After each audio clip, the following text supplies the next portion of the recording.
What I'd like you to do is pick out any other couple in the room.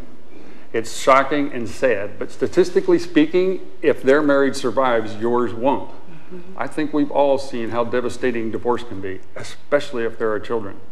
We have a little ritual that we're going to share with you that will help you beat these odds in 1 second a day. That's right.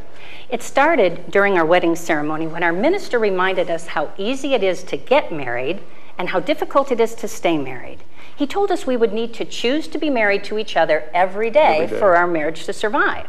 Now that was the key. Of course, we had no clue how to put it into practice until later that night when at the reception, Mike and some of his buddies... Just to make a long story short, I got wasted. Oh, yeah. When we got home, I went into the bathroom and I started throwing up in the sink. This was so irritating. I mean, this was not how I wanted to spend my honeymoon. Was it? Drunk as I was, I'm thinking, this is not a good thing. Oh, no. And I just blurted out, do you still pick me? Well, what could I say? Of course. We started laughing like idiots. We thought this was the funniest thing. And that's it. That's what we'll do every day to recommit to our marriage. So now every morning we have this race to see who can be first to say, I pick you! These simple words have such deep meaning.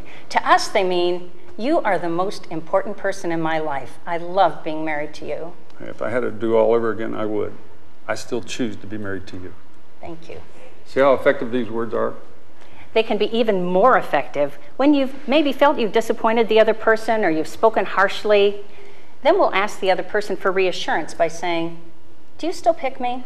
It is amazing how hearing the words, yes, I still pick you, can diffuse any situation that we've ever encountered in 24 years. They make me feel loved right down to the tips of my toes. They help us keep into perspective how much more important our relationship is than whatever the stupid thing was that we were disagreeing about. And it is so much easier to keep talking to somebody that you know loves you in spite of your shortcomings. For sure. So please, why don't you add this to your ritual? It's so simple.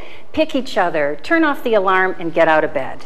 Right. I can see some of you saying, but we say, I love you. That's not the same thing. No, it isn't. No, we say, I love you to so many people. It gets diluted. You need to pick a phrase you won't say to anybody else. One of our daughters and her husband say, choose you. The other, playing on their wedding vows, say, I do choose you. It is so difficult to convey how simple words like these can become so important. But I can tell you this.